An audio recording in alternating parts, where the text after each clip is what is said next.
Muy buenos días, hermanos. Gracias a Dios que estamos aquí, un pequeño grupo de sus hijos, pero con el corazón dispuesto a recibir la instrucción y para dar alabanza a nuestro Dios.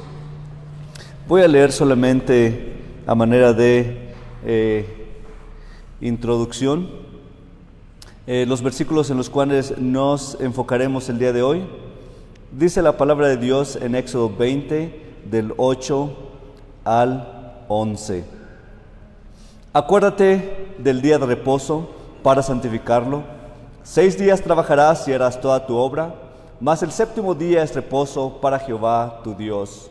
No hagas en él obra alguna, tú, ni tu hijo, ni tu hija, ni tu siervo, ni tu criada, ni tu bestia, ni tu extranjero que está dentro de tus puertas.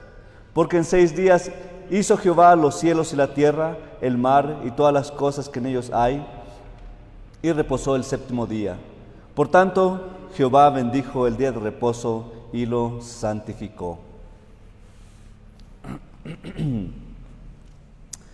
Hermanos, el legalismo y el antinomianismo son dos caras de una misma moneda. El legalismo es cumplir la ley con el objetivo de ganar algo, con el objetivo de ganar nuestra salvación. Eso es el legalismo. Cumplir la ley con el objetivo de ganar la salvación. Eso es lo que distinguía a los fariseos.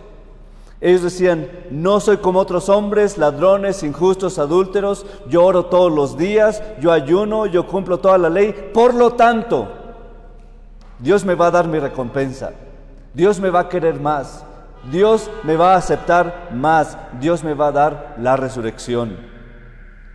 Eso distingue también a la Iglesia Católica Romana con la doctrina de la penitencia. Los católicos romanos dicen: para que Dios te perdone, tienes que hacer estas oraciones, tienes que dar tus limosnas, tienes que hacer estas obras de penitencia. Y todo eso es la idea del mérito. Hacer algo para ganar algo. Hacer algo para decir que Dios nos debe, o Dios ya hicimos algo para que Dios nos dé algo. Por el otro lado está el antinomianismo. El antinomianismo es obtener la salvación sin la necesidad de la ley. Recuerden, el fariseísmo es cumplir la ley para que Dios nos dé la salvación. Hago esto para que Dios me dé esto. Y por el otro lado está el antinomianismo. Es obtener la salvación sin la necesidad de la ley. Ellos dicen: Dios me eligió desde antes de la fundación del mundo. Y para el Hijo de Dios es correcto. Pero ellos se agregan: entonces ya no importa lo que yo haga. Dios me ha elegido y no puedo perder mi salvación. Puedo llevar una vida sin frutos, puedo llevar una vida mundana, nada puede afectarme. Eso es especial en relación con la ley moral. Y la ley moral son los 10 mandamientos. Ellos dirían: los 10 mandamientos ya no son obligatorios para todos los que están en Cristo. Ya somos salvos. Si queremos vivir una vida moral, ahí vamos a cumplir 1 o 2, o vamos a llevarla ahí más o menos. Ya no importa hacer tantas cosas, ya no importa ser tan apegados. Somos salvos por gracia, no necesitamos seguir la ley. Eso es lo que dicen ellos. Ambas posiciones son herejías. La cura no es buscar el punto medio. Ese es un error en los que caemos muchos que buscamos la piedad cristiana. Algunos decimos: somos conservadores, pero no somos legalistas. Somos conservadores, pero no somos legalistas. Otros dicen: somos más liberales, pero no somos antinomianistas. Ellos tratan de traer un balance entre estos dos extremos. Ellos tratan de decir, no quiero ser legalista, no quiero ser antinomianista, voy a buscar ahí un punto medio. Lamentablemente, al final, eso se traduce en una vida tibia. Es una vida tibia porque nuestro estándar es lo que hacen los demás y no lo que dice la Escritura. La cura no es buscar el punto medio. La cura no es decir, aquí están los antinomianistas, aquí están los legalistas, yo voy a andar aquí. Esa no es la cura. La cura es la unión con Cristo. Esta unión con Cristo nos permite tener una relación correcta con la ley y la gracia. Cristo viviendo en nosotros nos hace que digamos, no se haga mi voluntad, sino la tuya. No se haga mi voluntad, sino la tuya. Esto aplica a toda la ley, pero especialmente al cuarto mandamiento. Este mandamiento ha sido el más atacado y el más olvidado de todos. Yo no mato, yo no adultero, no veo pornografía, no estoy fornicando. Pero ese cuarto mandamiento tan olvidado ha sido que algunos ya no hablan de 10 mandamientos, sino solo de 9. 9 mandamientos. El cuarto, dicen ellos, ya no está vigente. Es decir, agarren una pluma todos, del versículo 8 al 11, bórrenlos. Ya no están aquí en la primera tabla de la ley. ¿Quién haría eso de nosotros? Solo alguien que no tenga a Dios en su corazón, solo aquel que no tenga piedad cristiana podría decir 4 versículos fuera. Ya no están en la ley de Dios, ya no son vigentes. Vamos entonces a ver el cuarto mandamiento, estos 4 versículos, bajo el tema recordando el día de reposo. Vamos a ver 3 cosas: la obligación, la aplicación y la objeción. En este sermón no planeo dar todas las respuestas, no todas las objeciones. Planeo dar 2 o 3 sermones al respecto. Este es el primero. El segundo lo veremos cuando veamos a esa porción de Nehemías. Nehemías tiene una porción que habla sobre el cuarto mandamiento. Y quizá en alguna otra ocasión puedo dar el tercer sermón. Es muy grande el tema, son muy grandes los ataques y tienen que defenderse bíblicamente. Vamos a ver entonces, recordando el día de reposo, la obligación. El primer punto es la obligación. Los 10 mandamientos son una obligación. No son órdenes, no son sís, no son nos. A veces pensamos así y tenemos una visión negativa de los 10 mandamientos. Es que la religión está llena de puro sí y puro no. No comas, no mires, no toques. Eso decía Pablo. Sí, ven a la iglesia. Sí, lee tu Biblia. Sí, obedece. La religión es puro legalismo, puro sí y puro no. ¿Qué puedo hacer y qué no puedo hacer? Tenemos esta visión legalista de los mandamientos. Reducimos los 10 mandamientos a esa caricatura del diablito y el ángel. ¿Han quizá conocido esto? Cuando estamos enfrente a una situación que nuestra conciencia sabe que es pecaminoso, que sabemos que va en contra de la palabra de Dios, nos llega esa figura del angelito y el diablo. Hay un angelito en el hombro derecho y te dice, no lo hagas, no lo hagas. Y está el angelito, está el diablito en la parte izquierda y te dice, ¿qué tanto es tantito? Hazlo, te vas a sentir bien y no te va a pasar nada malo. Eso no solo es ridículo, es absurdo. Los 10 mandamientos no son órdenes. Estos mandamientos no están en el imperativo. Si ustedes van al hebreo, no van a encontrar el tiempo aquí el imperativo en esos 10 mandamientos. No están en imperativo. El imperativo es una construcción gramática para expresar órdenes. Esas órdenes imperativas tienen una diferencia con respecto a las obligaciones. Una orden o un enunciado en el imperativo da la orden, pero cuando ya la actividad ya ha empezado. Quizá el niño está empezando a correr o el niño está corriendo, viene la orden, no corras. Es decir, ya estás haciendo la acción, ya empezaste a hacer la acción, voy a detener la acción con un imperativo, no corras. Ya empezó. La niña está haciendo berrinche y el papá dice, ya, detente. Ese es el trabajo del imperativo. Detener una acción cuando ya ha empezado. Ya.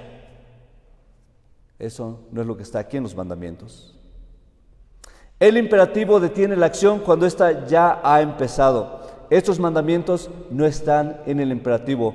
No dice la Escritura, no te inclines, no tomes, no mates, no hurtes. No están en el imperativo.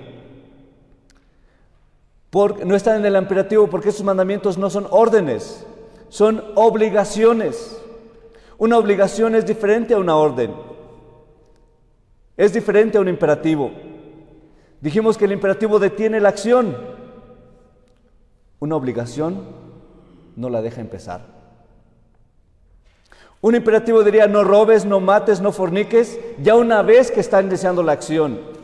Y la Biblia está llena de imperativos porque necesitamos ser confrontados con el pecado cuando los jóvenes están haciendo esto, cuando los papás no están haciendo su trabajo, cuando la iglesia no está siguiendo la palabra de Dios, viene el imperativo. Son esas órdenes porque ya estamos cayendo en esos pecados.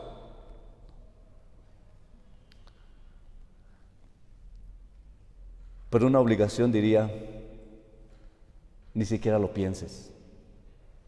Ni siquiera lo pienses. Imagínense que ustedes dan una obligación a su hijo, no comas las galletas.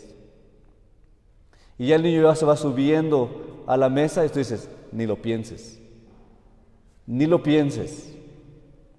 Es una obligación. Por eso nuestro Señor dice en Mateo 5, 27, 28, ¿oíste que fue dicho? No adulterarás. Mas yo digo que cualquiera que mira a una mujer para codiciarla, ya adulteró con ella en su corazón. El mandamiento no adulterarás es ni lo pienses. Por eso, jóvenes, dejen de ver pornografía. Ni lo piensen. Ni lo piensen. Una obligación es más fuerte que un mandamiento.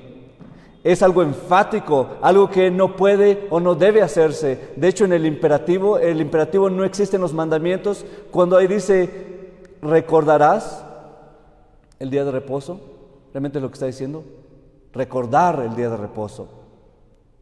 Está usando un infinitivo, y ese infinitivo en el hebreo, es más enfático que un imperativo, es una obligación. En las palabras de Cristo es algo que no podemos ni pensar hacer. No podemos ni empezar a ponerlo en nuestra mente. No podemos ni empezar a imaginarnos esas cosas. Ninguno de esos mandamientos.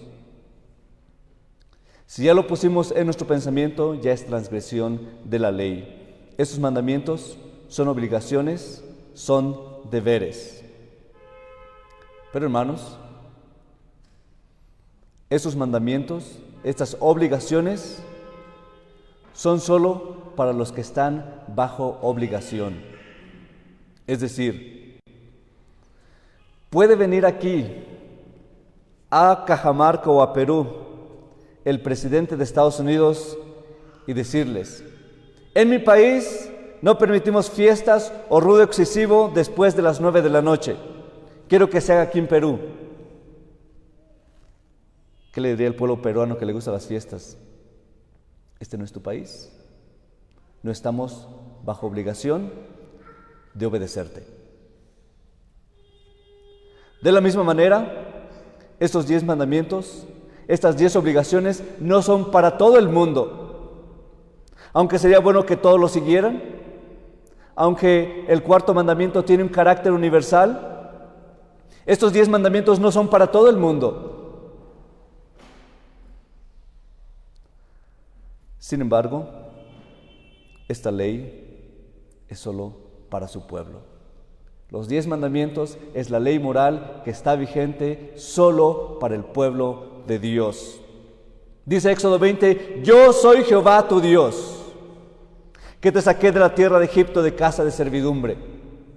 ¿Es Jehová el Dios de todos? De hecho dice: yo soy Yahweh tu Dios, que te saqué de la tierra de Egipto de casa de servidumbre. Y después dicen: como yo soy tu Dios, como yo soy el que te ha redimido, como yo soy el que te ha sacado, aquí está esta guía, aquí está este manual. 10 cosas que te permitirán vivir en comunión conmigo. Algunos me han preguntado: ¿entonces pierdo mi salvación si guardo el día de reposo? ¿Si no guardo el día de reposo? Yo digo: la salvación no se pierde, nunca se tuvo. Nuestra obligación es recordar el día de reposo para santificarlo. Es nuestra obligación, ¿por qué? Porque somos el pueblo de Dios. Yo soy Yahweh, yo soy tu Dios.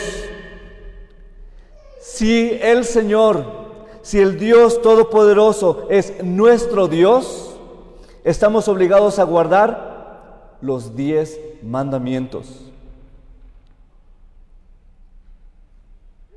Si Él nos ha sacado de la tierra de Egipto, si Él nos ha sacado de casa de servidumbre, esto es, si Él me ha sacado del mundo, me ha sacado de la servidumbre del pecado, Él nos ha dado una ley que nos enseña a vivir como hijos de Dios. Cuando Dios dice: yo soy Yahweh, yo soy el Señor tu Dios, Él está hablando en un lenguaje de pacto. Yo soy tu Dios. Hay un pacto entre nosotros y Dios. No solo con el pueblo de Israel del Antiguo Testamento, sino también con el Israel del Nuevo Testamento.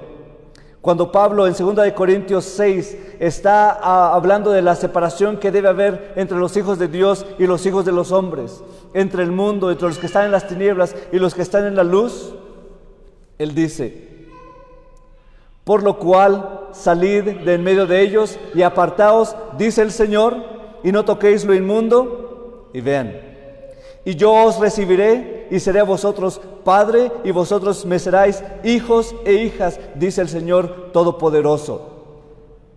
Si ven las referencias de ese versículo, Pablo está usando versículos del Antiguo Testamento, versículos que fueron dichos al pueblo de Israel del Antiguo Testamento. Pablo lo aplica a los corintios, y la mayoría de ellos eran gentiles.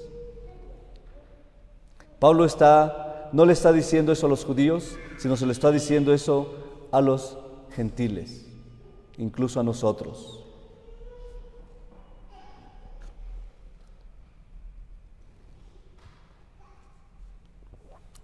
Como hijos de Dios, es nuestra obligación obedecer la ley moral, los 10 mandamientos.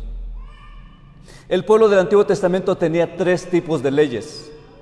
Tenía la ley ceremonial, tenía la ley civil y tenía la ley moral. La ley ceremonial, la ley civil y la ley moral. Son 3 tipos de leyes que tenía el Antiguo Testamento, el pueblo de Dios en el Antiguo Testamento. La ley ceremonial, todo lo que está ahí en Levíticos, todo lo que apunta el tabernáculo, a todo lo que apunta la ley ceremonial, cómo hacer un sacrificio, quién va a hacer el sacrificio, todo el libro de Levíticos fue cumplida en Cristo. Toda la ley ceremonial fue cumplida en Cristo. Él no vino a abrogar la ley, sino a cumplirla. La ley civil era específica para el pueblo de Israel. Esta ley civil, aunque se derivó de los 10 mandamientos, de la ley moral, tuvo su aplicación en la ley civil para Israel, pero una vez que terminó el Antiguo Testamento, esas leyes civiles terminan con el pueblo del Antiguo Testamento.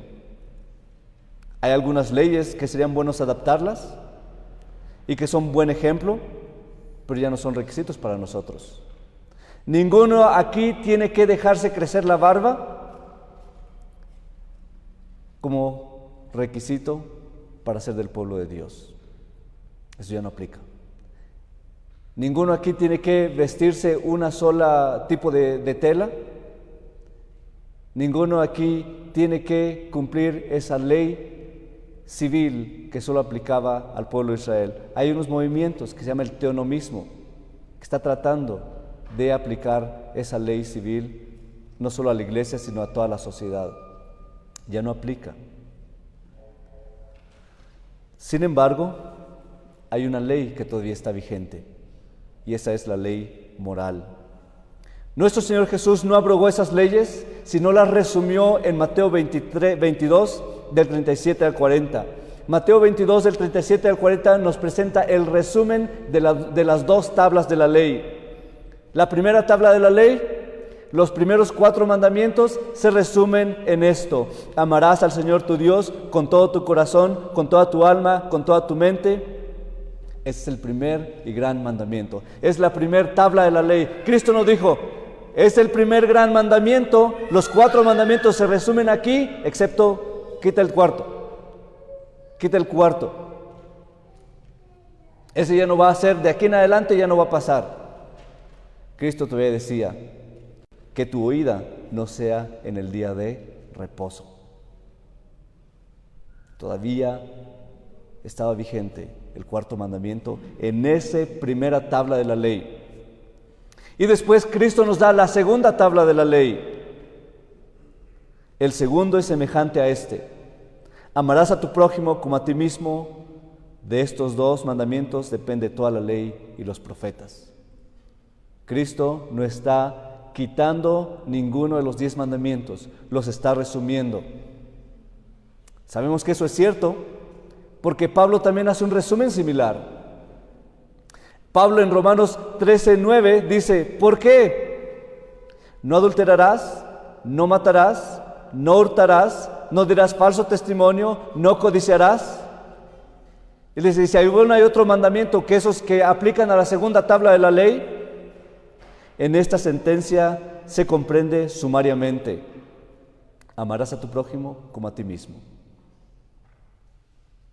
¿Qué está diciendo Pablo? Cristo dijo que el segundo mandamiento es este, y este segundo mandamiento tiene estos 4, tiene estas 6 partes. Obviamente, lógicamente, la primera tabla también tiene los 4 mandamientos. Esa fue la intención de nuestro Señor Jesucristo. Pablo, el apóstol Pablo, lo entiende correctamente, y de la misma manera, la primera tabla, incluyendo el 4º mandamiento, está resumido en amarás al Señor tu Dios. El 4º mandamiento está contenido en la primera tabla de la ley. Este mandamiento no es un agregado. Nuestro Dios en su misericordia ha instituido muestras visibles de nuestra comunión con Él. En el Antiguo Testamento tenían la Pascua, la circuncisión, que eran muestras tangibles y visibles que le ayudaban al pueblo de Israel a decirles y les recordaba que Dios los había traído a su pacto. En el Nuevo Testamento también tenemos muestras visibles, y hoy tenemos la Cena del Señor, que nos recuerdan de manera tangible que somos el pueblo de Dios. En nuestra naturaleza, como humanos, como hijos de Dios, necesitamos esas señales externas, esas señales visibles, que somos hijos de Dios. Lo mismo pasa con la primera tabla de la ley. Dios le dejó a su pueblo algo visible, algo externo, algo tangible que les recordara que ellos habían sido sacados del pueblo de Egipto, que habían sido sacados de la corrupción, que habían sido sacados del pecado y que habían sido convertidos en su pueblo. Esa señal externa fue el día de reposo. Es una señal visible incluso para nuestros hijos el día de hoy. No hacemos esto. ¿Por qué? No porque somos legalistas. No hacemos esto porque hoy es el día de reposo. Hoy es el día del Señor. Y se hace inmediatamente una señal visible, una señal externa que dice el Hijo: somos parte del pueblo de Dios y no convivimos con aquellos que no son parte del pueblo de Dios. Si no tenemos dioses ajenos, si no nos hacemos imágenes, si no tomamos el nombre de Dios en vano, entonces guardamos el día del Señor. Guardar el día del Señor es una muestra visible de que somos el pueblo de Dios, de que fuimos comprados por Cristo y que por tal motivo amamos al Señor con todo nuestro corazón, con toda nuestra mente, con todas nuestras fuerzas. De la misma manera, si no recordamos el día de reposo, también quebrantamos los primeros 3 mandamientos. Si no recordamos el día de reposo, también tomamos su nombre en vano. Si no recordamos el día de reposo, nos hacemos una imagen de Dios que no está en la Biblia. Si no recordamos el día de reposo, tenemos dioses ajenos. Y eso lo pueden comprobar ustedes mismos en las iglesias el día de hoy. Algunos trabajan el día de reposo, algunos ven películas y cosas mundanas en Facebook, YouTube, en el día de reposo. Ellos tienen dioses ajenos a los cuales tienen que servir, incluso en el día del Señor. Algunos todavía ven películas de Cristo en la Semana Santa. Otros imaginan formas modernas o diferentes de alabar a Dios. Eso es alabar a Dios según nuestra propia imaginación y hacernos imágenes que no son de Dios. Algunos todavía no dejan de decir Diosito, tomando el nombre de Dios en vano. Todo eso es visible en el quebrantamiento del día de reposo. Todos aquellos que quieren eliminar el día de reposo, aquellos que quebrantan el día de reposo, tienen esto en común: poca piedad cristiana, poco crecimiento en santidad, poca comunión con Dios. No hay oración diaria, no hay culto familiar, el padre ya no es cabeza de la familia, la mamá ya no es cuidadora de sus hijos. Todos los mandamientos están conectados, ninguno de ellos es un agregado. El día de reposo es parte de los 10 mandamientos y estos 10 mandamientos siguen vigentes para el pueblo de Dios. Si no lo creen así, borren esos 4 mandamientos que están aquí y van a ser culpables, como dice Apocalipsis, de quitar a la Escritura. Está en su conciencia. Eso es la obligación. Ahora vamos a la aplicación. La aplicación es recordar el día de reposo. Recordar el día de reposo, primero, dice la Biblia, trabajando 6 días. El Hijo de Dios trabaja y trabaja duro. 6 días trabajarás y harás toda tu obra. El Hijo de Dios trabaja para cumplir su llamado, para proveer para su casa y para los suyos. Tu profesión, ser mecánico, carpintero, ingeniero, zapatero, oncólogo o lo que sea, no es tu llamado. No es tu llamado principal. Tu principal llamado es ser papá, ser esposo, ser proveedor. Tu profesión te ayuda a cumplir ese llamado principal. A veces somos esclavos de la profesión y nos confundimos. Es que mi llamado es ser doctor. Trabajamos 10 horas al día, lunes a sábado, no hay devocionales familiares, no hay comunión con la esposa, no hay comunicación con la esposa, se quiebran los mandamientos porque decimos, solo me queda el domingo para ir de compras. Tu profesión no es tu llamado principal. Pero trabajamos duro. Incluso trabajamos duro para prepararnos para el día de reposo. El Hijo de Dios en 6 días hace toda su obra. Trabaja en su profesión para proveer, trabaja en la casa haciendo devocionales familiares, trabaja en la casa disciplinando a los hijos, dando dirección para las esposas, amando a las esposas, proveyendo para la esposa. Trabaja yendo al mercado, comprando su botella de agua, llenando su tanque de gasolina, viniéndose a dormir a la iglesia quizá por el carnaval. Él hace toda su obra en 6 días para que el día del Señor, sin distracciones, sin adormecimiento, sin contratiempos, Él esté listo para alabar a su Dios y recibir el alimento espiritual. Si ayer nos fuimos a dormir a las 12 de la noche, más viendo películas u otras cosas, estamos bostezando hoy o cabeceando, porque no nos preparamos en esos 6 días que tuvimos para recibir el alimento espiritual. La razón de recordar este día de reposo es el ejemplo de Dios mismo. Es el ejemplo de Dios mismo.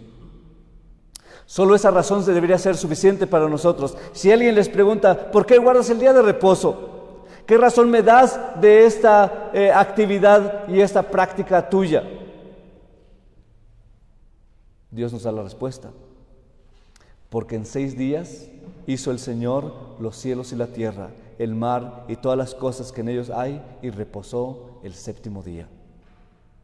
Dios reposó no porque estuviera cansado, no porque se hubiera debilitado, algo que Él pudo haber hecho en un segundo. Dios en todo su poder, en toda su magnificencia, en toda su gloria, pudo haber hecho todo en un segundo. No le costaba nada a nuestro Dios haber hecho todo en una fracción de segundo. En un pestañeo de ojo, Él hubiera creado todo. Pero lo hizo en 6 días para mostrarnos cómo debemos de vivir como sus hijos, como su pueblo elegido, como su pueblo de Dios, haciendo toda su obra en 6 días y descansando una. El Hijo de Dios, siguiendo el ejemplo de nuestro Dios, trabaja 6 días y hace toda su obra, toda su diversión, toda su recreación, todo su trabajo. La esposa, toda su comida, toda la actividad de la cocina, todo lo que necesita que hacer, todo se pone, todo se alinea para disfrutar el día del Señor. Tenemos que recordar el día de reposo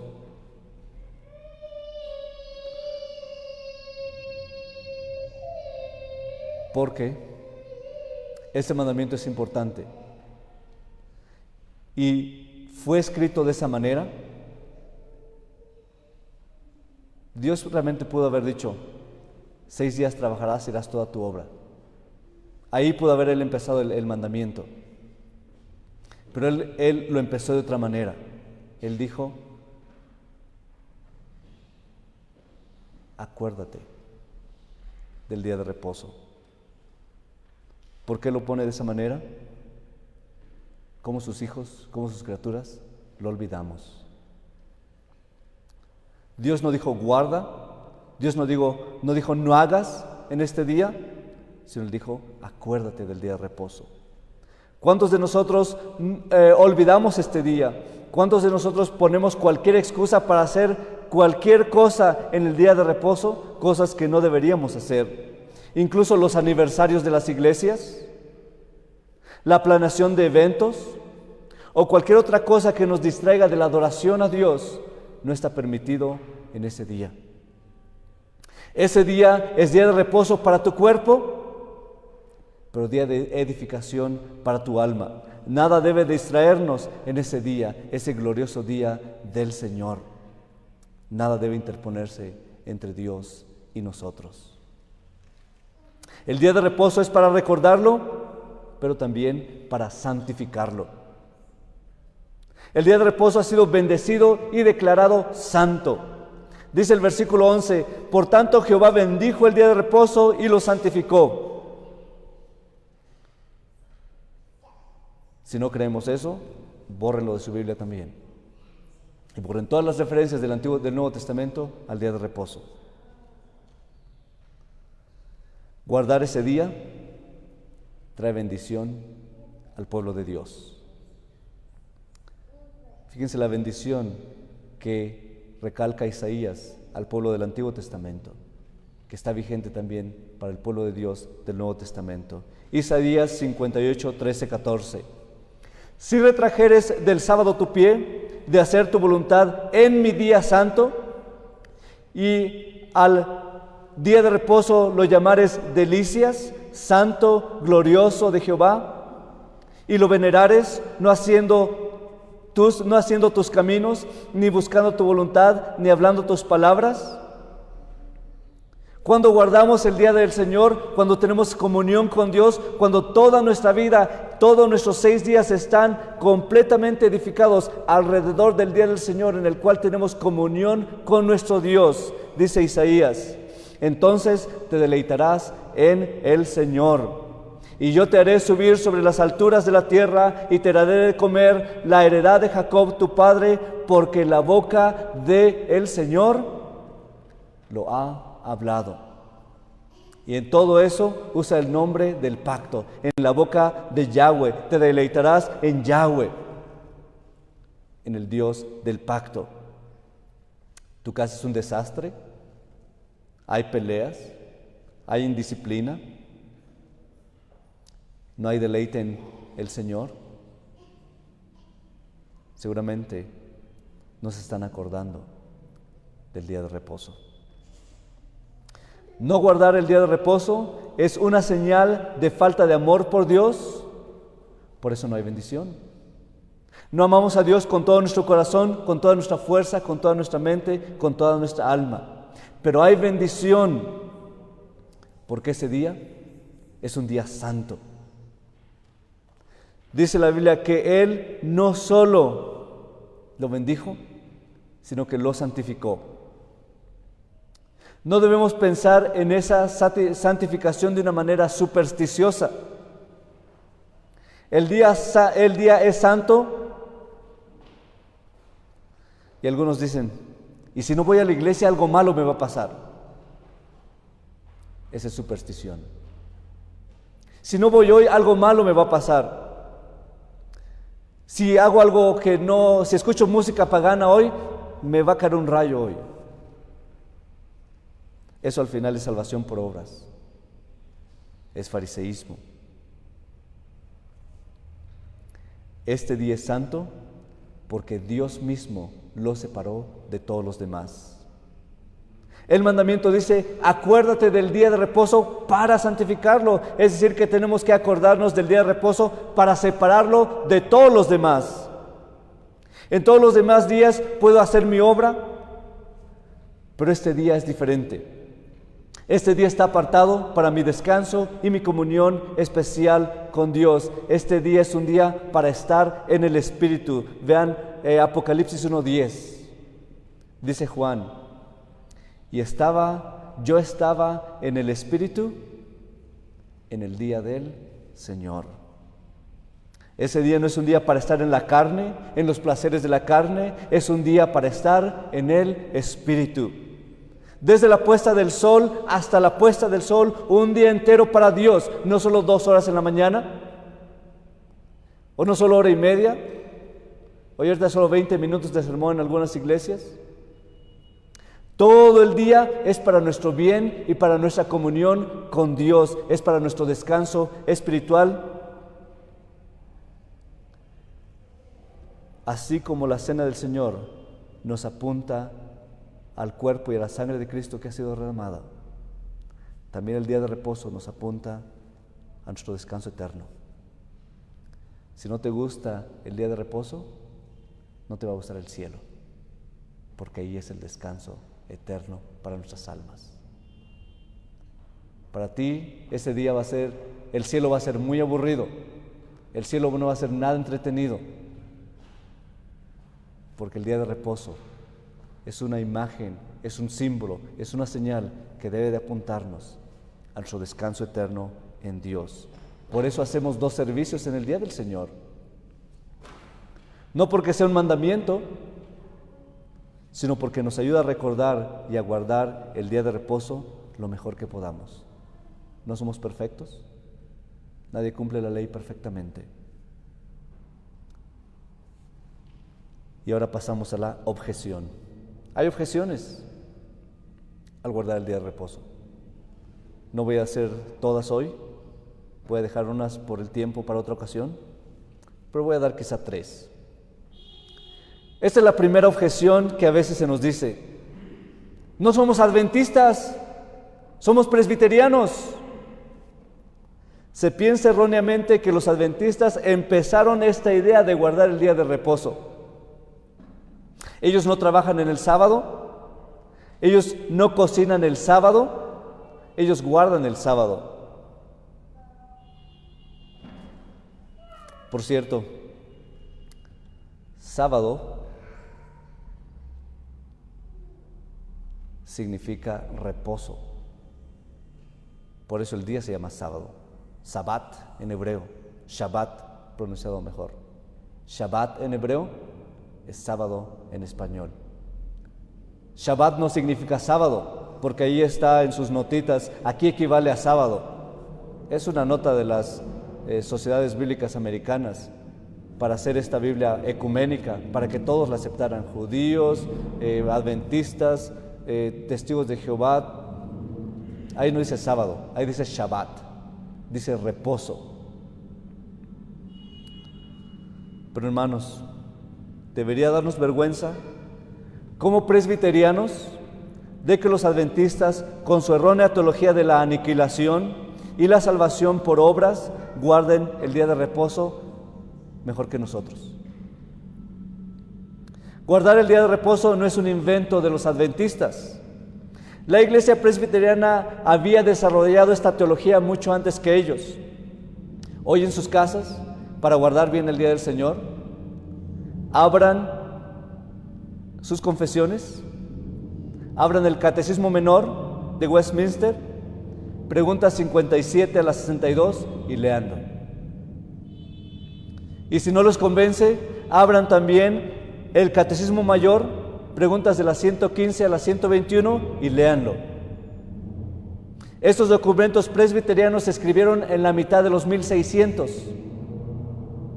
Los adventistas iniciaron en el 1863, 200 años después que los presbiterianos. Guardar el día de reposo no es un invento adventista. El error de ellos fue haberlo cambiado del primer día al séptimo día. Segundo, y está enlazado con eso, si guardamos el día de reposo, ¿no deberíamos hacerlo el sábado? Si ya estamos convencidos, ¿no deberíamos hacerlo el sábado? James y Helen White llegaron a esa pregunta. James y Helen White eran metodistas. Salieron de ese movimiento del avivamiento, ese pentecostalismo que entró en las iglesias en Estados Unidos en el primer, segundo y tercer avivamiento. Ellos empezaron a leer mucho al respecto, pero algo que los persuadió fue un pequeño libro de un señor que se llama Joseph Bates, que se llama Sabbat, séptimo día. Y ya estaban como que entre aquí y allá, ¿será el domingo o será el sábado? ¿Qué hacemos? ¿Será el primer día o el séptimo día? Pero lo que los convenció fue un sueño profético que tuvo Helen White. Recuerden que los adventistas se formaron en esa concepción profética. Miller, de los fundadores, Cristo va a venir en este año, y no vino. Dijo Helen White, no, es que yo soñé y no era eso, es esto ahora. Y también ella tuvo otro sueño y dice que ella vio la tabla de la ley, vio los 10 mandamientos y vio el cuarto mandamiento resplandeciente como un halo resplandeciente. Dijo, ya me convenció lo que dijo Bates, vamos a hacerlo en el séptimo día. Es otro de los errores de los adventistas, que ellos siguen las profecías de Helen White. Por eso no comen ciertas comidas, por eso se evitan estas cosas, porque Ellen White soñó algo, tuvo revelaciones, creo que más de 4 volúmenes de sus sueños y revelaciones, un montón, y lo siguen todavía los testigos, los adventistas. Sin embargo, el día de reposo se ha observado el domingo desde los tiempos apostólicos. Vean a Pablo a los Corintios, recojan el primer día de la semana, recojan. Cuando estén unidos en sus congregaciones, cuando estén haciendo alabanza a Dios, recojan las ofrendas.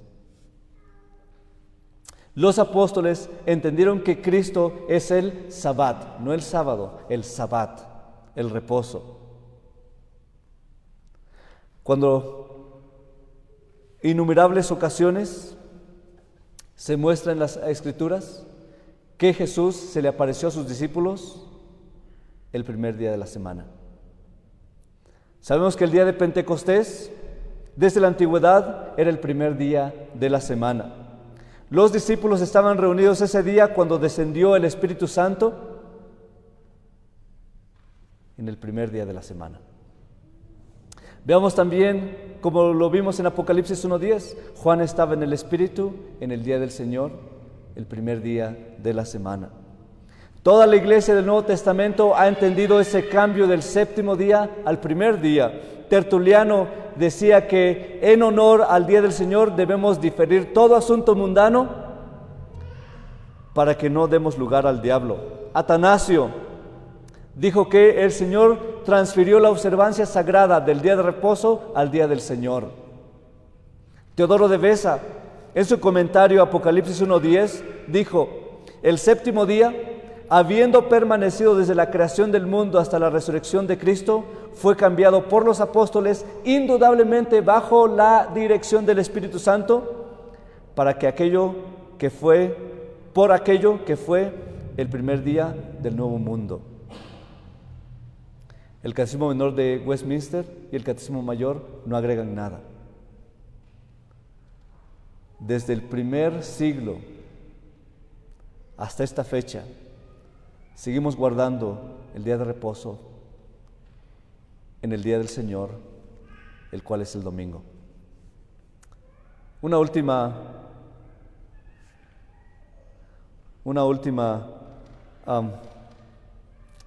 objeción que quiero hacer hoy, y voy a dejar más para otros días,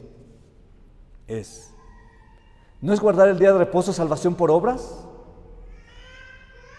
Volvemos a la discusión que vimos en la mañana: antinomianismo y legalismo. Si hacemos todo acto espiritual para obtener la salvación, es legalismo. Cualquier acto espiritual que hagamos para obtener la salvación es legalismo. Orar. Voy a orar hoy porque si no me va a ir mal en la semana. Si no oro todas las mañanas, seguramente me voy a caer en la tarde. Si no oro hoy, me va a pasar algo hoy. Superstición. Si hacemos todo acto espiritual para obtener la salvación o para hacer algo para que no nos pase nada, eso es legalismo. Con respecto al Sabbat, si guardamos el día de reposo para guardar nuestra salvación, para buscar el perfeccionismo, para decir yo soy más santo que los demás, es legalismo. Si esta es nuestra actitud ante cualquier acto de piedad, no estamos unidos con Cristo. Todo lo que hacemos se convierte en algo para decirle a Dios: mira qué tan bueno soy, por eso me elegiste, seguramente por eso te fijaste en mí.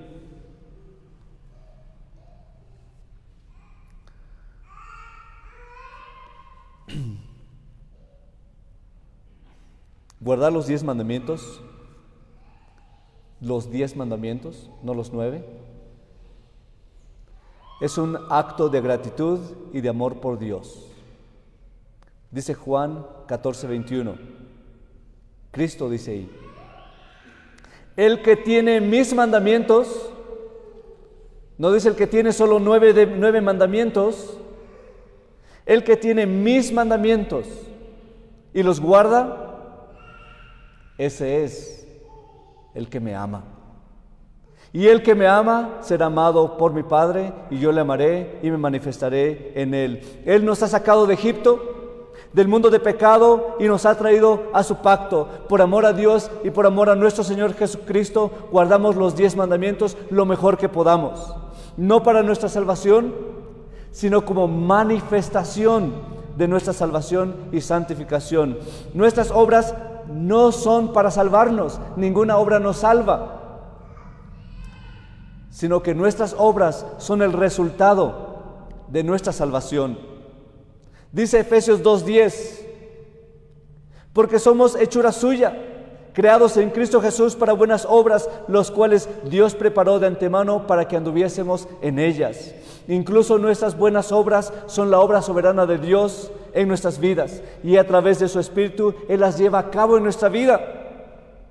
Incluso la obediencia al cuarto mandamiento es una evidencia del Espíritu Santo en nuestras vidas. Guardamos el día de reposo porque ese es el ejemplo de nuestro Señor Cristo Jesús. Vean Lucas 4:16. Vino a Nazaret, donde se había criado, y en el día de reposo entró en la sinagoga, conforme a su costumbre. Era la costumbre de nuestro Señor en el día de reposo ir a la sinagoga, ir al lugar de adoración, ir al lugar de la predicación, ir al lugar de la comunión con todo el pueblo de Dios. Cristo no abrogó la ley, sino la cumplió, incluso guardando el día de reposo. Pablo dice: sed imitadores de mí, así como yo de Cristo. Seamos imitadores de Cristo incluso en guardar el día de reposo, en venir a la iglesia en el día del Señor. En última instancia, Dios es el que conoce los corazones. Si hay dos personas que guardan el día del Señor, pero uno lo hace para ganar su salvación y el otro lo hace por amor a Dios, tú y yo no lo podemos saber. No hay nada externo que, esta persona lo está guardando porque se quiere salvar, o esta persona sí lo está guardando porque ama a Dios. No podemos saber eso. Eso es solo de Dios. Pero tampoco podemos decir: no vamos a guardar el cuarto mandamiento porque vamos a parecer adventistas. No vamos a vestirnos modestamente porque vamos a parecer hermanitos. Lo que debe importarnos es que con Cristo estoy juntamente crucificado. Ya no vivo yo, mas Cristo vive en mí. Lo que ahora vivo en la carne, lo vivo en la fe del Hijo de Dios, el cual me amó y se entregó a sí mismo por mí. Aquel que es amado por Cristo, no le pesa la ley, no le pesa el mandamiento. Dice Jesús: mi yugo es fácil y ligera mi carga. Para aquel que no es cristiano, dice: ser cristiano es difícil. Ser cristiano, hay muchas cosas que no podemos hacer, hay muchas cosas que nos evitas. Para ellos es difícil. Para el Hijo de Dios, el yugo es fácil y la carga es ligera. Aquel que es amado por Cristo no le pesa la ley, sino dice: ¿qué quieres que yo haga? Y Él dice: guarda mis mandamientos. Vamos a orar. Señor bendito y santo, te damos gracias por este día. Te damos gracias porque tu pueblo puso hoy en su corazón el venir a tu casa y alabarte, después viendo las cosas que hay en el mundo, viendo la perversidad de incluso este pequeño pueblo. Ellos han puesto en su corazón venir en tu día para alabarte, para adorarte y para recibir instrucción y estar en comunión contigo. Pedimos, Señor, que tú seas en el corazón de cada uno de ellos, que tú seas el que los vivifica, que tú seas el que los haga vivir una vida de acuerdo al Evangelio de Cristo, una vida que sea distinguible de los demás, como pasó en la iglesia del primer siglo. Todo el mundo reconocía que eran cristianos, todo el mundo sabía que estaban con Cristo, aunque no querían juntarse con ellos. Pero hay actos visibles que tú has dejado para distinguirnos del mundo pagano, para distinguirnos como tu pueblo. Y tú nos has dejado este día también, el día de reposo, para distinguirnos como pueblo tuyo, que somos tus ovejas y que somos aquellos por los cuales tú has enviado a nuestro Señor para redimirnos. Perdónanos, Señor, porque no guardamos tus mandamientos, ninguno. Aún tomamos tu nombre en vano, tu palabra no la tomamos seriamente. Aún nos hacemos imágenes y creemos cosas que no están en la palabra de Dios. Y aún nos inclinamos a los ídolos de nuestro corazón. Y todo eso se ha manifestado en el quebrantamiento de tu día de reposo. Perdónanos, Señor. Guía a tu pueblo, aquellos que tú has redimido, aquellos que has apartado desde antes de la fundación del mundo, para que sean tu pueblo y sean luz en esta tierra, que sean aquellos que se separan de Belial y que se vea realmente la distinción entre aquellos que son de la luz y aquellos que son de las tinieblas. Perdónanos, Señor, y ayúdanos en este día a recordar el día, a tener comunión contigo en la lectura de tu palabra, en nuestras casas, en hacer nuestros devocionales con nuestros hijos, en leer la palabra con ellos, en hacer juegos con ellos que nos recuerden la obra de Cristo y que nos edifiquen en tu palabra, y que guardemos este día para la edificación de nuestras almas y para que sea una imagen pequeña de nuestro descanso eterno que tendremos con nuestro Señor y Salvador, Cristo Jesús, en cuyo nombre oramos. Amén.